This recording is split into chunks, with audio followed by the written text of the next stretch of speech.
Hey everyone, it's John Pollock and this is Fight News Now, the MMA edition.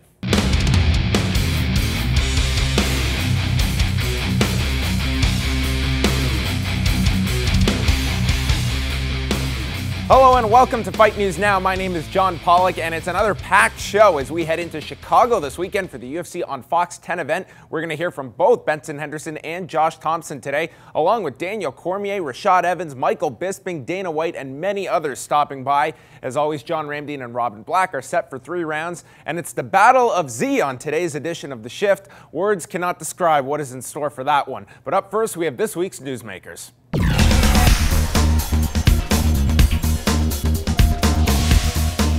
Former lightweight champion Benson Henderson looks to rebound Saturday night in his first fight since losing the gold last August. Standing across the cage will be former Strikeforce lightweight champion Josh "The Punk" Thomson, who admits that Henderson is a very tough puzzle to solve, but believes he has the knowledge to do so on Saturday. I just feel that for Benson stylistically, that he's more of a threat to me as far as the styles match up. I have to worry about everything with him. So for me, Benson's more of a chess match. I have to play chess, and it's a who can get there first kind of thing. And I got to be careful with him. He's good on the ground. He's got good wrestling, and he is southpaw. His stand-up's gonna be coming at different angles and things like that. Those are things that people need to understand. You have to prepare for. I spend the last 8 weeks, preparing for Benson because he's left-handed. Right. So those are things you have to prepare for. Your styles have to match up, and you have to make sure you're ready for that type of thing. Neither man is a stranger to fighting on Fox, with Henderson holding wins over Nate Diaz and Gilbert Melendez, while Thomson returned to the UFC last April and also notched a victory over Diaz on Fox. With the status of champion Anthony Pettis up in the air, it leaves the winner of this fight in a strange spot as both attempt to navigate their way to the lightweight gold.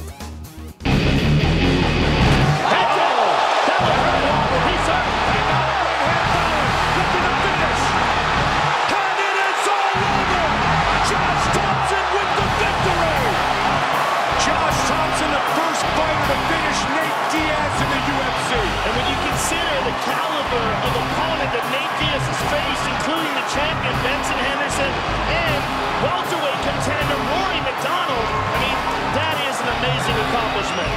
If this was the first time you'd seen Josh "The Punk" Thomson in action, let's get you caught up to speed.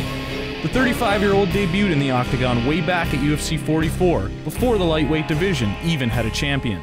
He has fought 13 times for Strikeforce and won the promotion's lightweight title back in 2008, setting off one of the great trilogies in MMA history with Gilbert Melendez.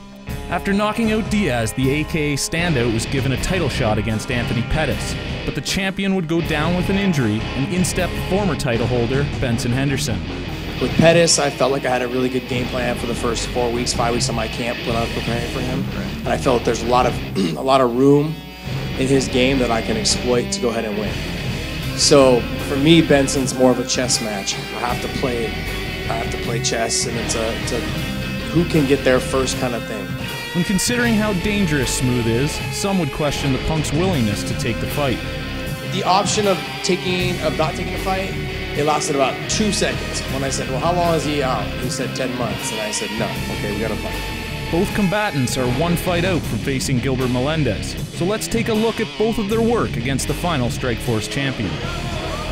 Oh, and Thomson landed a straight right hand.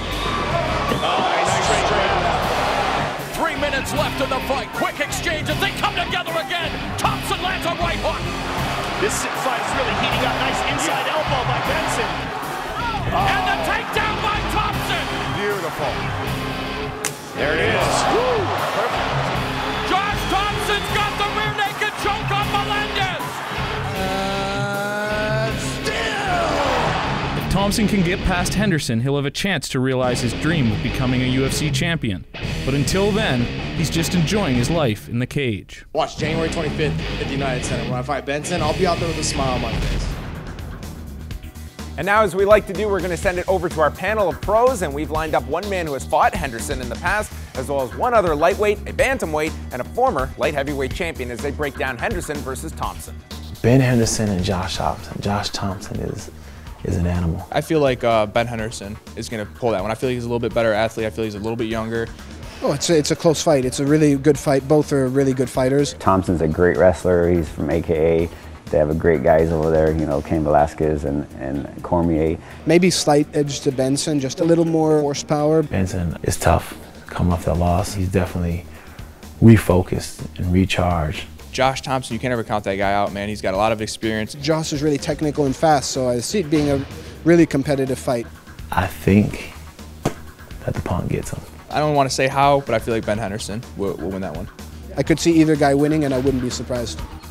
We heard from Rashad Evans there, and his next fight is set for February the 22nd at UFC 170, where he will square off with fellow analyst Daniel Cormier in a 3-round bout. The former Olympian Cormier will be making his arrival into the light heavyweight division and recently told members of the media that he believes Evans is a tougher fight than facing champion John Jones, and explained his reasoning for that conclusion.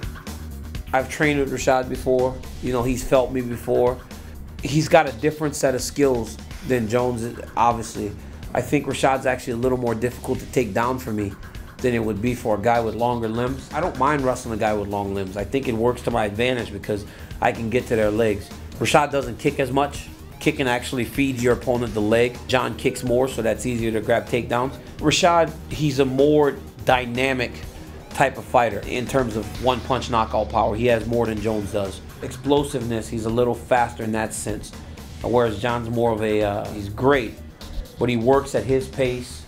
He fights at his pace. You know, he doesn't really, I mean, I don't know if he's ever put anybody out on his feet. You know, it's like submissions, and he gets on top and he kind of pounds guys out. Well, that's one tool that actually kind of goes out the window against me because he can't score a takedown. And this week's Tweet of the Week features someone who isn't a stranger to either Rashad Evans or John Jones, and that is Bellator's Quinton Jackson. He may be fighting Christian Mpumbu next, but messaged WSOF fighter Tyrone Spong with a straight-to-the-point message to either come over or kill the noise. He is one of the most legendary announcers and perhaps the greatest pro wrestling has ever produced. He is Jim Ross, and recently I spoke to the Hall of Famer about life after the WWE. Ross has always shown a keen interest in mixed martial arts, and we discussed the idea of Ross transitioning over specifically to Bellator. I'm a big MMA fan. You know, I think my work would transfer from the sports entertainment genre. I would say that if that came about, that the MMA component would interest me more than the wrestling component today. I wouldn't want to be the guy that had anything to do with upsetting the status of Taz or Mike Tenay, because I like them. UFC lightweight Mark Bocek is hoping 2014 is a lot brighter than 2013, where the 32-year-old battled injuries and terrible luck and was unable to fight for the entire year.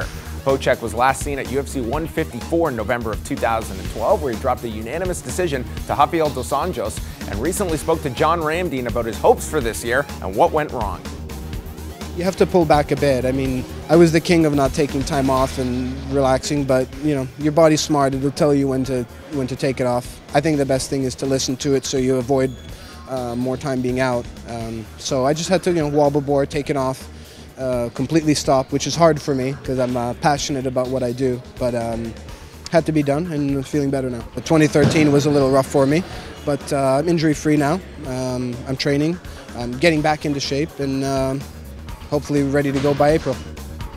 The UFC is on Fox this weekend and then return to pay-per-view the following weekend in Newark, New Jersey for UFC 169. The card will feature 2 title fights as Jose Aldo defends the featherweight title against Ricardo Lamas, while Renan Barão defends the bantamweight title against his new challenger, Uriah Faber, who Dana White says is walking into the biggest fight of his career. If Barão goes out and stops Faber, he's probably the pound-for-pound best fighter in the world, number one. Number two, if Faber wins, wow, I mean, it'd be, obviously, he'll win a UFC championship, which is amazing, right, but it'll be the biggest win of his career in every sense of the word. One championship that remains in limbo is the welterweight gold, but that will come to a conclusion on March the 16th at UFC 171 when Robbie Lawler looks to complete his incredible return to the UFC by striking gold when he meets Johnny Hendricks for the vacant title. Lawler recently discussed the fight with Hendricks, which will headline the card in Dallas, Texas. I just have to be smart out there. You got a guy who's really good at wrestling, a guy who's getting better every fight, a guy who can knock you pretty much dead in an octagon. I mean, he's awesome and he's getting better, and you saw what he did to St. Pierre on his feet and the wrestling. I mean, he's a total package, and I have to look out for his striking for sure. I've seen him knock guys just face first into the freaking mat, so obviously he can knock people out, and obviously I can stop guys, but I'm not really trying to compare power and whatnot. We both can hurt people, and that's what we're going to try to do. And the last word goes to the Count Michael Bisping, who is hopeful of returning in April, pending his eye being fully healed. Bisping was recently asked about Vitor Belfort, a man who defeated Bisping a year ago, and whether Bisping would be willing to fight Belfort again, given the fact that Belfort currently has an exemption for testosterone replacement therapy. To be honest, right now, the way Vitor is and the enhancements that he's getting, you know, he could probably climb Empire State Building if he wanted to, you know, so he'll probably beat Weidman, and, you know, there we go. It's a tricky situation then, because I don't really want to fight the guy again whilst he's on that TRT, you know. I always want to face the champion, but if he's on TRT, then I don't know. I have my reservations about that. So we hear from Michael Bisping there, Mr. Ramdeen, a man that is no stranger to Canada, might be fighting in Quebec City in April. He fought Brian Stan here, and of course, Charles McCarthy back in Montreal in 2008. So the Count could be landing in Canada again very soon. Yeah, Michael Bisping, definitely one of the most exciting fighters on the UFC's roster. The guy is game. He creates controversy, and he's always intelligent in his game plan. Well, you and Robin Black are always trying to start controversy as well. What is going to be on the menu for 3 rounds today? Well, unlike the Jean-Pascal Lucien Boutte fight that cost $65 for the pay-per-view, the UFC is on free television. We'll tell you which fights are going to deliver. There you go. Free fights this weekend. Never a bad deal, and always free. 3 rounds coming up next as Fight News Now continues.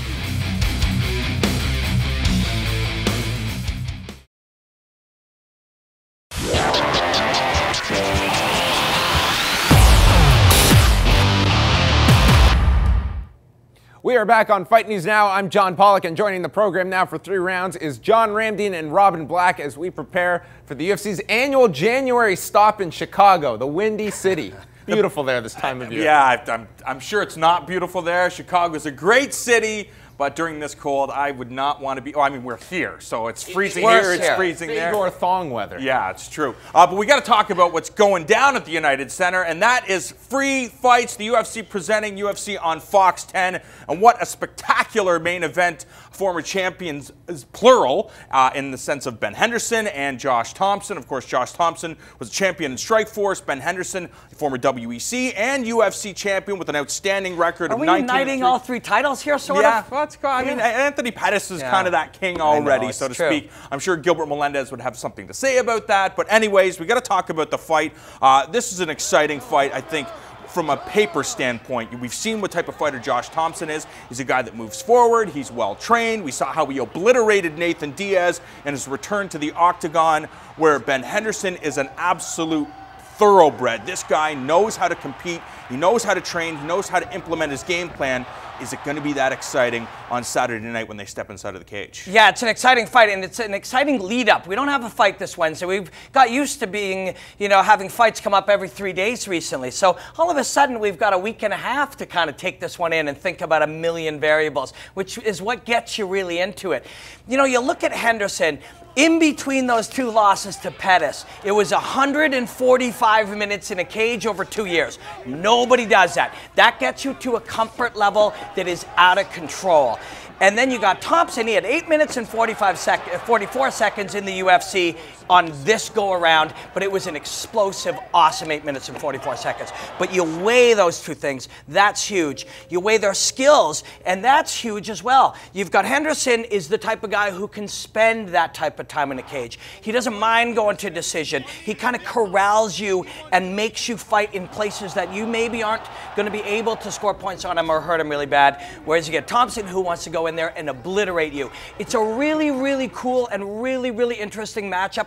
I think on Thompson's best night, he does beat Henderson, but it sounds like he's not putting himself in a position to have his best night. Training camp is iffy. Henderson's desperate. You put all those things together, and the answer is, I don't know who's going to win, but it's going to be good. You talk about Josh Thomson saying, you know, I didn't have the best training camp. Is that just smoke and mirrors? I don't think so. There's a certain amount of honesty to this guy. That's why we love him, but also why at times he gets himself into some trouble because he says some crazy things.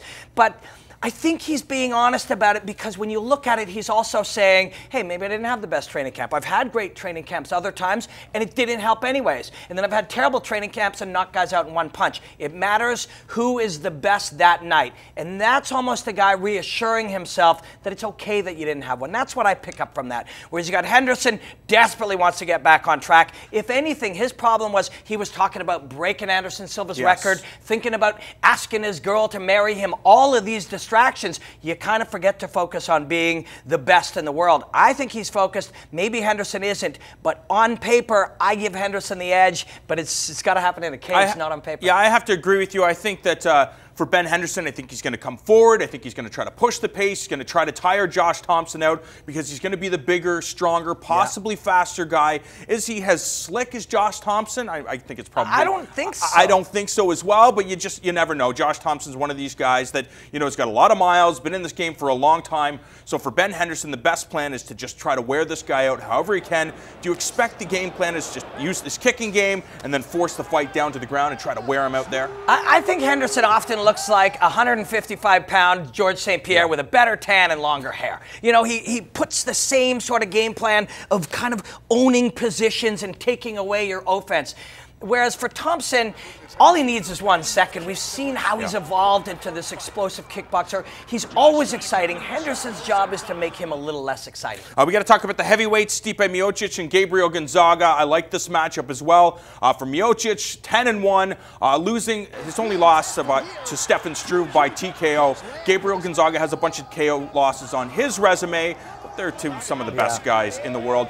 For Gabriel Gonzaga, is it the type of thing you stand and trade with this guy? It's going to be difficult to take Miocic down because he's got a wrestling background. So the game plan you would imagine is stand and trade or push this guy up against the cage and try to get it down to the ground that way? Gonzaga's a weird one, man. You got to love this guy because he started off as a jiu-jitsu guy who kind of evolved somewhat. And sometimes those guys end up still relying heavily on his jiu-jitsu. This guy knocks people out in spectacular fashion. He stands fearlessly in the pocket in places maybe other guys wouldn't. And that makes it really dangerous. I oddly give the slight edge to him, but Miocic looked so good in that fight with Roy Nelson. So good. So evolved, such great footwork, such great angles and mobility. If he gets that game going early, it goes completely the other way. If we're 2 or 3 minutes in and Gonzaga hasn't drawn him into a stupid gunfight where he's going to get hurt or taking him to the ground, you see Miocic just ripping him apart over 15 minutes. It's another really cool one. It's an interesting thing to see these guys kind of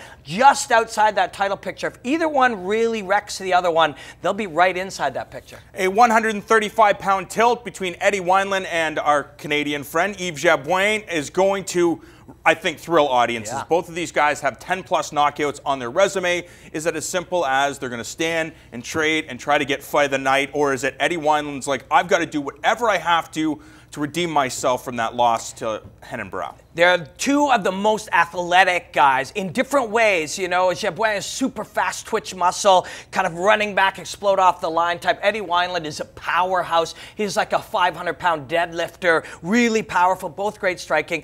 I think the one difference in this one is the coaching of Jabouin. They'll look at it and go, let's put this guy on his back. He hasn't been there for a while. It's hard to take him down. You got to commit to it. You got to not get discouraged if you miss the first few takedowns, but you might see him try to play that because on the feet, he's at risk. Wineland can hurt you. One uppercut, one left hook, you're in a lot of trouble. So let's try to jam him onto his back. The key thing is not to be discouraged. If you don't take him down the first couple times, stay with it. Adriano Martins takes on Donald Cerrone, and I'm sure what is going to be a candidate for fight of the night. We saw Martins get that submission victory. Who's winning, Cerrone or Martins? Cerrone is a killer right now. He's back to being a mental giant. What about you, Pollock?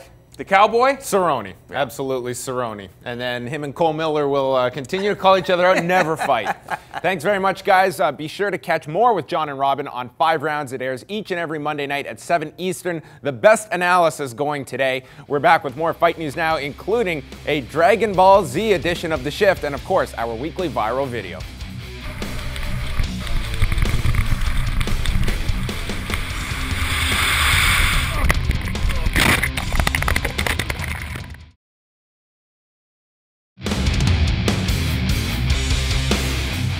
Welcome back, it's John Pollock, and you have it locked on Fight Network, which is where you want to be this Friday night, as Golden Boy Live will feature Antonio Orozco and Miguel Angel Huerta squaring off at 10 p.m. Eastern from Indio, California, and we'll have the fight live for you. But coming at you right now is this week's edition of The Shift with Priscilla Carapan.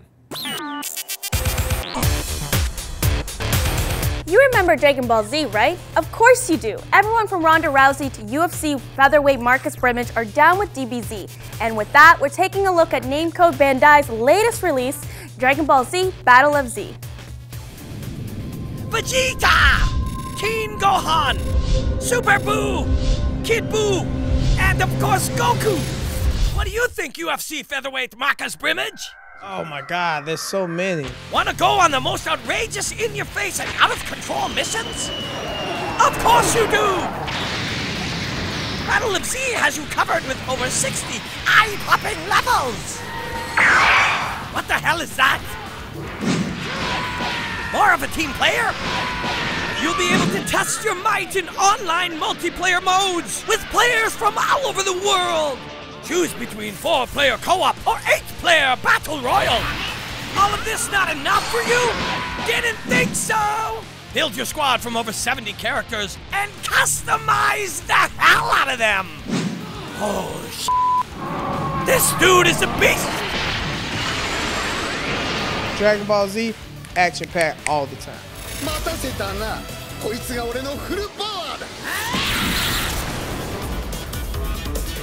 That's it for The Shift this week. Back over to you, John.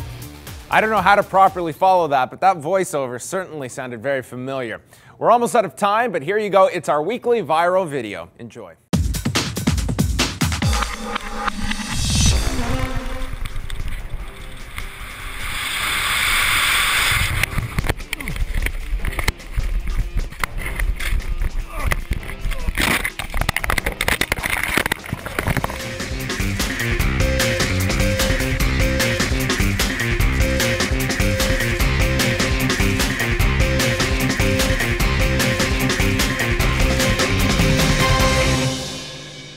We call that population control, weeding out the dumb.